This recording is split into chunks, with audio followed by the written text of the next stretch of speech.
All Dark Souls 3 bosses ranked. Today we're going over all 25 bosses, including DLC content like Ashes of Arendelle and the Ringed City.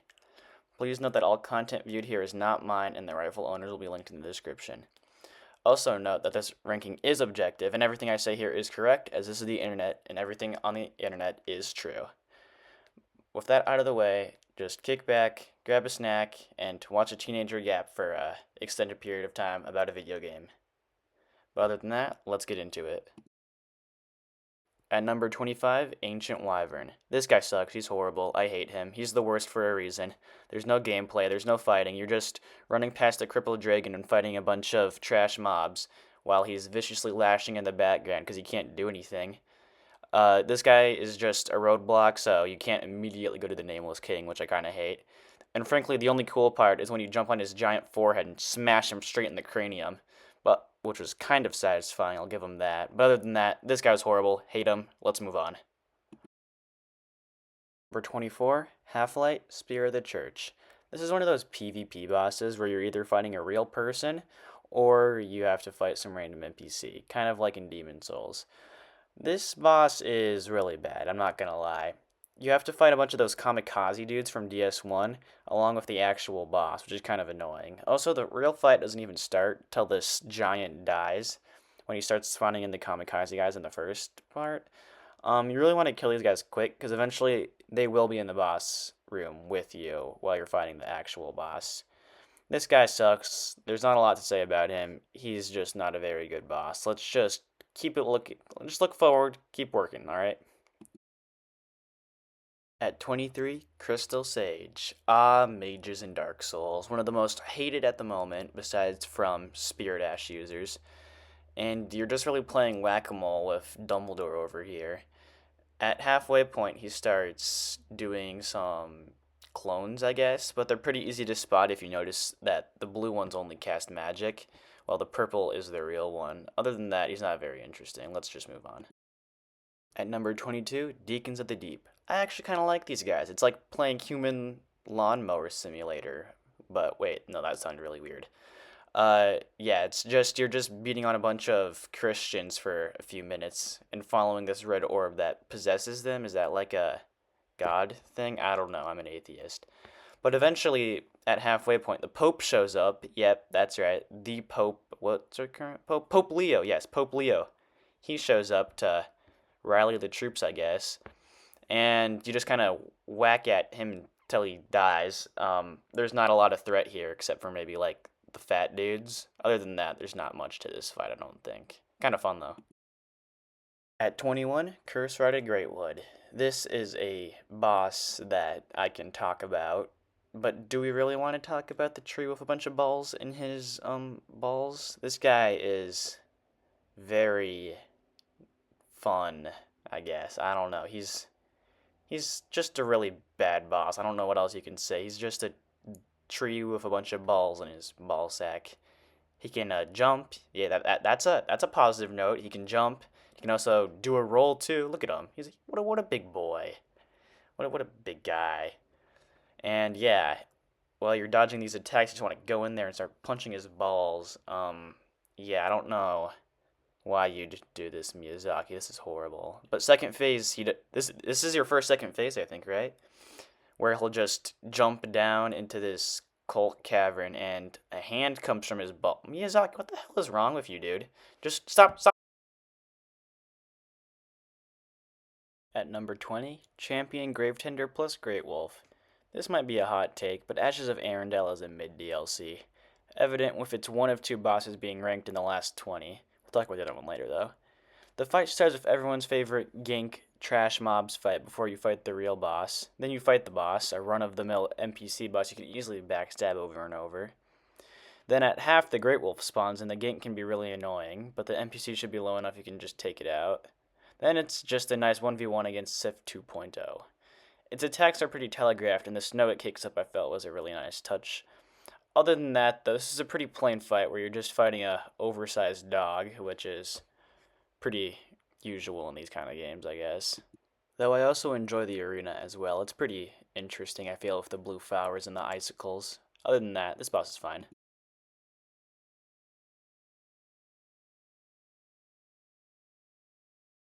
Boo. Did I scare you? High Lord Wolnir is just smacking out his Rolexes until he dies. I guess this might be how rich people feel when one of their jewelry breaks. But this boss doesn't have much to him. You're just smacking at him. Be careful of the mist, though. The mist has gotten me multiple times. So kind of have to distance yourself from him at times and wait for him to bring his fist down on you. Yeah, there's not a lot to say. This boss is either he takes one try or a few tries, but he does have a pretty fun death animation. He just goes whee off into the abyss. At 18, Ludix Gundyr. This is a tutorial boss, and he's actually my second favorite, right behind Genichiro himself, the goat, the myth, the legend. Other than that, he is just a tutorial boss, so there's not much to talk about. One thing I enjoy about the fight, though, is the flow to it. I feel like all of his attacks are slow, yet can still be fast at times, and kind of have a rhythm to it, like a real fight. I thought that was a very nice touch, especially for newer players to the genre. He does grow this weird cancer thing in his second phase, which is good to practice because there's going to be a lot of weird, crazy, unpredictable monsters, which you will be seeing coming up. And I kind of like the balance where the first phase is all clean and obvious, like telegraphs, but the second one is kind of a crazy, kind of go on your gut kind of feeling when you're dodging. Other than that, there's not much to this fight. He is pretty kind of fun, though. At number 17, Old Demon Guy. This guy's a pretty fun boss and a nice little throwback to DS1. Design-wise, he's awesome, like a jacked grandpa, but his moveset is pretty basic, some swings, some fire breathing, a few mix-ups with his fire here and there. But most of his AoE fire attacks are the best part of the fight, especially the fire ring. But the most memorable for me, for sure, is his self-destructs, and that got me the first time. But after you've seen it once, you've seen it enough times where you can just easily dodge. He'd be higher on the list, but he just doesn't have that adrenaline and juice that the other bosses have, I feel. Number 16, Vort of the Boreal Valley. This is the second boss you fight, and he's actually a pretty fun boss too, if I'm being honest. He does kind of suffer from butt pokeitis, which is something most early bosses from FromSoft kind of struggled with, where you just kind of hide under their big hitboxes and poke his butt till he dies. He's a pretty fun guy. Watch out for the frostbite. Other than that, he's just a really cool guy. I like his armor, I like his mace. 15, Osiros the Consumed King. This guy is the spaz of the group. He's the crazy dude. He's the kid who just needs the attention. He just needs it. He's the guy who will say crazy things, who won't shut up, who just does stupid things just for a glance in his direction.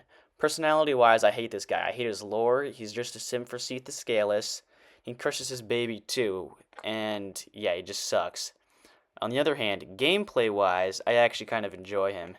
In the first phase, he kind of is playing one-handed, which I can relate to, while he cradles his invisible baby. And in the second phase, he'll just chucks the stick at you, and grows wings just to be his Seath the Scaleless impression, where he just gets on all fours and starts spinning like a Beyblade or just running around like the spaz he is. Um, it can be kind of annoying at times, but there's also times where I kind of enjoy the fight. I kind of enjoy the unpredictability he has, the just craziness that he just brings to the party, you know? He's a spaz, but he's like a fun spaz sometimes, I guess. He has his moments, I think. Other than that, he's an alright boss. He's pretty good. I don't think he's the best kind, but he's a kind of boss, you know what I'm saying? Also, I wish he would shut up. It's really annoying to see a bunch of dialogue at the bottom of my screen while I'm trying to focus. Number 14, Eldritch Devourer of Gods. This guy is Gwendolyn from the first game. Makes it one of those Blighttown slugs, I guess. I don't know. I don't know the lore. I don't like read item descriptions. This guy is nestled in Orlando from the first game, where Ornstein and Smough were hanging out.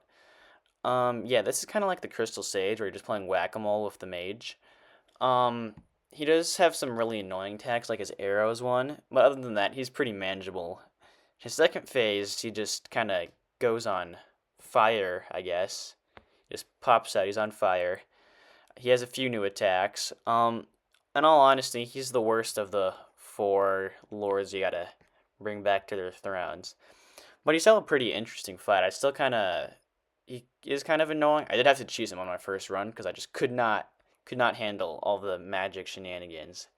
But in future runs, I always kind of just play around with him. He's not too difficult nowadays, but he's still kind of a interesting boss fight. His purple orbs are a little annoying at times, though. Number 13, Yorm the Giant. Yorm the Giant is this game's patented Storm Ruler gimmick boss fight that most FromSoft games have.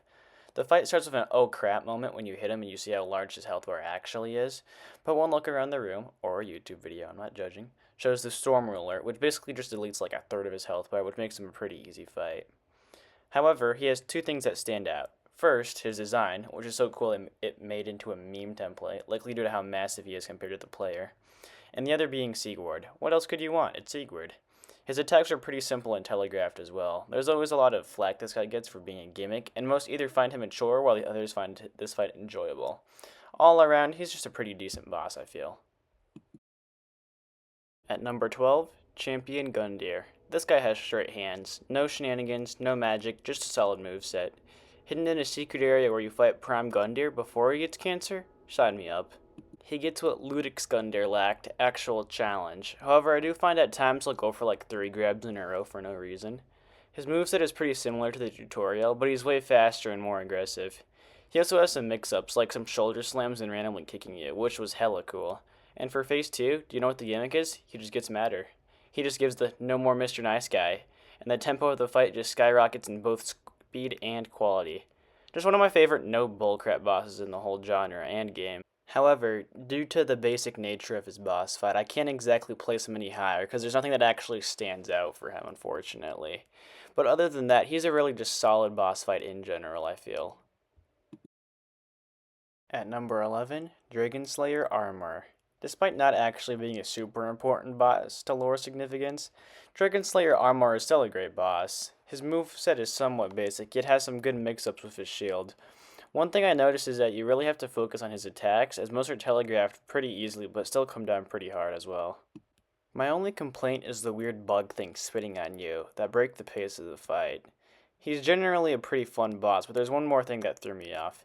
When I entered the arena, I saw Dragon Slayer Armor and I immediately thought of Ornstein. Wouldn't it have been cool if he had a fight in every Dark Souls games? Petty gripes aside, awesome boss, fun fight. Number 10, Pontiff Sullivan. This guy is probably the second skill check of DS3, the first being Abyss Watchers. Design-wise, he's okay, and obviously with some kind of template for Rolanda in the Shadow of the Erdtree DLC. His first phase is moderately simple, but his range is still insane. There were multiple moments where I just get blitzed at insane speeds, and other moments I get trapped in one of his multi-hit combos, but the fight never felt unfair in that sense. In phase 2, he makes a clone that genuinely threw me off guard, because I thought it was one of those phantoms you see in the world lets other players. Most of the time the clone attacks, and then the real one does. It makes for both satisfying moments but also frustrating ones. You mainly just want to deal damage to the clone whenever you can to make the fight substantially easier. His health bar is also moderately small, so you can mow him down pretty easily as well if you want to go that route. This entire fight you more or less just need to hug him the whole time and punish his swings. But another thing is his lore. Apparently Pontiff is some big shot who keeps everyone in check with Eldritch. Awesome boss, just personally not my favorite. He's just missing the sauce other bosses have higher up on the list, I feel. But I have nothing against him, he's still an awesome boss. Awesome boss, just personally not my favorite. He's just missing the sauce other bosses have higher up on the list. But I have nothing against him, he's still an amazing boss, and definitely paved the way for some DLC bosses in the Elden Ring DLC. At number 9, Abyss Watchers. The only bosses you fought up to this point have been either bad or mid. But then you get to this awesome cutscene and the fight begins. The first phase is awesome. Seriously. When you're just throwing hands with him and then another one blitzes you and you're like, oh, a gank, this is dumb. Then after a bit another one gets up and you think it's some Four King shenanigans. But this one with Red Eyes has some beef and he's ready to settle it. Feels somewhat unlike FromSoft to this, but I'm all for it. However, he can still attack you if he can. If you hit him, he'll fight back a bit. However, they can keep respawning over and over until the main one dies or you do, so if you play it right, you barely have to touch the main Abyss Watcher. In phase 2, they collect together and get him all juiced up and embered. The second phase adds on to the first, but this time with fire in his attacks. Only gripe is how small its health bar is in the second phase and how it can be pretty short. But other than that, there's not much I'd change. Oh wait, his armor's cool as hell, and that little thing where he points his sword? Chills. Lorien and Lothric at number 8. Lorien and Lothric are usually the final lords of Cinder you fight, and certainly bring quite the spectacle. At the start, Lorien is by himself, and most of his attacks are pretty well telegraphed, but the main part is his teleportation to throw you off. Whenever you get in enough hits, he always teleports away, and resumes his offensive so it doesn't feel like he's running away. Crystal Sage and Aldrich take notes. Sometimes he'll teleport a bit farther away to charge up an attack, but after an easy dodge, you can get plenty of hits in. I feel as if without that teleportation mechanic, this guy would be borderline easy with how telegraphed most of his swings are. His health bar in this phase also feels somewhat small, but that'll get changed in his second phase. I genuinely could not get past his first phase for my first few dozen tries. Something about his teleportation threw me off until I could memorize the attack patterns of the teleportations. On that note, his run back sucks, generally one of the worst in DS3. In the second phase, his little brother comes in to hit the res button and can infinitely do this, so you start repositioning yourself to hit him as well, but they plan for that, and now after Lorien finishes his combo, Lothric throws in a few of his spells to throw you off. The real screw up is when you die in this phase, and when you return to the first phase, I instinctively would dodge after his attacks, but that's just a skill issue. There's nothing about this fight I dislike, it's just that these next bosses are truly the cream of the crop for DS3 and for most of the Souls franchise. At number 7, Dancer of the Boreal Valley. The Dancer is one of the most memorable base game bosses, and for good reason. Her design, cool. The veil that swings around for this fight is awesome, along with her mask. And the two swords that have different affinities? If I had a nickel for every Dark Souls 3 boss that had a magic and fire sword, I'd have 2 nickels, which isn't a lot, but it's weird that it's happened twice. How you find her in Lothric Castle is pretty neat, and the fact that you can fight her so early on is an awesome touch, especially if the early game is too easy for you, or you're just feeling bored. Her first phase is great, with the majestic swings that flow together like a dance, which I guess is the point. However, just like her friend who she likely contracted it from, she also suffers from butt pokeitis at times, but she can swing behind if you're abusing it too much. She also has her grab, which I feel she spams a bit too much, but it can be avoided easily by dodging left. During her second phase, she begins spinning like a Beyblade, which is such a luck-based attack if I'm being honest. Miyazaki, what the hell were you thinking with this attack? Other than that, though, this feels like a dance, and much to her displeasure, my Spanish teacher taught me the merengue, so I hardly struggle. One of my gripes about this fight is that how sometimes I feel like you kind of abuse her dance, and you can kind of just swing at her until she dies, if you're really leveled up enough. But other than that, I feel like this boss really doesn't have any, real weaknesses that other ones do. She's lacking what some of the other bosses in the higher tiers have, which I feel like I've said 100 times, but it's really hard to go up against a Nameless King or a Gale for her, honestly. Hey, how about this? If someone counts how many times I've said that they just don't have what it takes to be in the top tier, I'll give them a cookie, alright? Like Mr. Beast.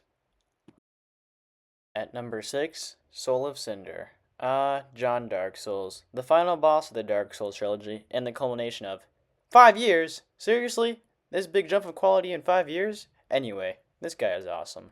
I dare say he has the most unique moveset out of all the bosses on this list. He's genuinely such a cool boss lore-wise, where the flame has been linked together so many times it's basically just held up with duct tape and prayers at this point. In his first phase, he cycles through his curved swords and faith, his spear, and even magic. The amount of little callbacks he does with his moves are awesome, and when he starts buffing himself, I genuinely laughed out loud. It's awesome they could fit all these playstyles of these games in one fight without making it feel tedious or unfair. His second phase hits you with that bling bling plong, just smacking you in the face with the nostalgia, and he channels Gwen with his lightning spears and his grab. He also has that crazy juggle, but other than that, this phase doesn't feel as unique, honestly. This phase has a lot less health too, and I feel like I'd kill him too fast. He kind of lacks newer, more innovative skills in his second one, but that's what happens when you have Gwen as it, because Gwen was a pretty basic boss for DS1. At number 5, Nameless King. Now that we're in the top 5, we've really hit the top of the bosses, and really any of these top tiers can be interchanged, and the following are only my opinion. The Nameless King is the best base game boss, and should be seen as what we strive for when making difficult but fun bosses. Gwen's firstborn son, the one stricken from history for siding with the dragons. His first phase is known for having a horrible camera, but I honestly don't mind. You can easily punish when his pet breathes fire, but the king has some cool moves, like slamming his spear down and throwing lightning.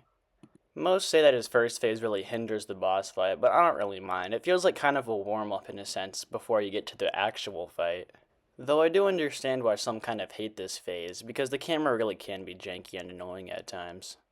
In the second phase transition, you force him to put down his dragon, and that puts him in a mood. I mean, if someone stabbed your dog and forced you to put it down, you'd also be pissed, honestly. I enjoyed the nice touch where you can see his spear audibly shaking before he has to put it down. And that little look he gives you at the end, that's aura, honestly. I'm not gonna lie. I know it sounds childish, but he looks menacing as hell and ready to throw some hands. The second phase is where things get really cranked up. He throws clouds, lightning, and hands at you, which is awesome. The arena is cool as hell, but sometimes it can get too in my face for my liking with all the clouds always moving. At times, he does feel kind of slow compared to Elden Ring bosses that you're used to, but that's just kind of the wheel of innovation, honestly. Like, Demon Souls bosses only had like 2 moves, and they could barely move, to be honest. Still, generational boss, and would probably be number one if it wasn't for the DLCs that FromSoft just absolutely cooked up. At number 4, Sister Fried. Sister Fried, the only good thing to come out of Ashes of Arendelle. She's easily the boss I struggled with most in this game, and second only to one other boss in the franchise. People always say Medivh is more difficult, but I think it depends on the playstyle. My big heavy attacks go boom playstyle on my first run got me absolutely melted with her quick attacks. Her first phase is pretty great, since it kinda sets the groundwork for what's gonna happen later. Most of her attacks are a mix of quick swings and layering ice AoEs. She does have her invisibility attack, and I think it was nice of them to show where she went when she kicks up the snow. I'd make a joke about Nickels and DS bosses having sickles and invisibility, but I doubt anyone wants to hear it after my last one. However, the second phase is far worse in my opinion, and it's because they let that absolute spaz Father Arendelle out for a round. It's a fairly simple phase. Poke Arendelle and avoid Fried's ice. But I find it a bit annoying. It's supposed to be a gank, but I'm really just fighting Father Arendelle while Fried twiddles her thumbs in the corner and occasionally remembers to chuck some ice. However, I do like when Fried heals him and I have to scramble to find where she is before she gets the full thing off. I also like how they destroyed the arena in the cutscene to make the fight in a wider area. After a swift win, you get a Titanite slab after this hectic fight. That is, until Fried comes back and is ready for round 3. This time, she mixes both phase 1 and 2 in a blender to make Black Flame Fried. Super awesome phase when I'm not sweating my balls off trying to dodge all of her insane attacks. She has tornadoes, more ice AoEs, and a more interesting invisibility that isn't trying to jump scare me. The fact all her phases are so cool and engaging is awesome, and is one of the many reasons why DS3 is known for its boss roster. At number 3, Demon Prince. The last of his kind, and boy did the demons go out swinging. Now that the bit of chaos has been dead for so long, the demons are slowly vanishing. Now, the last one remains in a garbage dump, like that 0.01% of bacteria that you just can't kill. He's the first ranked city boss, and he definitely sets a standard. Imagine if Half-Light was the first one. I wonder how many people would have just clicked off the game right there and then. The first phase is a gank, but it's a gank done well. The reason why is because I feel like they take turns being ranged and being melee. However, I'm not sure why he spits poison. I feel like it would have been perfectly fine if he just spit fire the whole time. In phase 2, they fuse together like in Dragon Ball and go absolutely crazy. He has multiple new attacks, like fireballs and flying around. Design-wise, he's awesome, and kinda reminds me of the villains from the American Godzilla movie. Really, my only gripe is his butt head he has. But if the biggest gripe you have about a boss is the shape of its head, you know it's a pretty good boss. Unless his head's like really weird or something, I don't know. At number 2, Slave Knight Gale. Whoa, whoa, whoa, whoa, let's not get our pitchforks out so fast now. I'm allowed to love both my kids equally. I just had to do this because I can't have 2 number 1s. I also did this so my tier list would be different from everyone else's, so please don't dislike it since I need the video to do well on the algorithm. His first phase is fairly simple, where he attacks you on all fours, and I always saw this kind of like as a hungry wolf kind of way. He also has mainly simple attacks, and the only notable one is the plunge at the start, honestly. But this is just the groundwork for the next 2.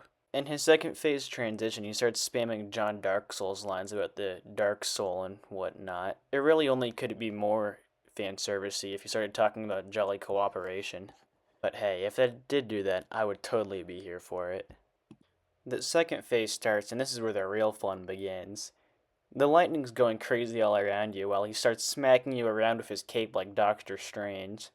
And he gets his repeating crossbow. And there's a joke to be made there about like nickels and final bosses and guns, but I'm not gonna make it because no one really wants to hear these jokes. And honestly, I'm just kind of doing this for the bit now. In his third phase, he starts spraying his Dark Soul all over you, and the fight gets so much crazier. His combos are so crazy with his crossbow and his teleportation and all the Dark Soul getting all over the place that he's just spraying all over you. It truly is just an insane third phase. It just feels like a mad scramble at the end for the finish line. I know I sound like every comment section saying two nobodies fighting at the end of the world is awesome, but it truly is. He really is just the best stuff that they have to offer, and the only reason why he's at number 2 is because I love my chubby little dragon just a little bit more. At number 1, Dark Eater Midir. I put Midir here since he's my favorite dragon boss even after the Elden Ring DLC. The vibe of the arena, his design, he's just awesome. This is a purely selfish pick because I know I shouldn't have him first, but he's like ice cream. Is it bad for you? Yes. Is it also delicious? Also yes. I always see people online complaining about him, and to that I say, have you tried hitting him in the head instead of the legs? You can get away with whacking dragon chins in other games, but not DS3. Here, you always aim for the head. His moveset just demands all of your memorization. If you can't tell what he's going to do when his right leg twitches, you're not ready to beat him. Most of his attacks are fairly simple, but still fun to dodge by just dodging backwards. His health bar is insanely large, though, and should be treated with caution, because this guy has way too much health, even if he's a dragon. He's just an awesome boss, and my personal favorite dragon. Sorry, Bale, but this guy is still my number 1. I'd just like to thank you so much for watching till the end. It truly was fun to make this YouTube video, even if it did take 2 weeks for 20 minutes of content. But still, thanks so much. Can you really help a guy out if you liked and subscribed? And yeah, if I get enough views, maybe I'll do more YouTube videos or something. I don't know.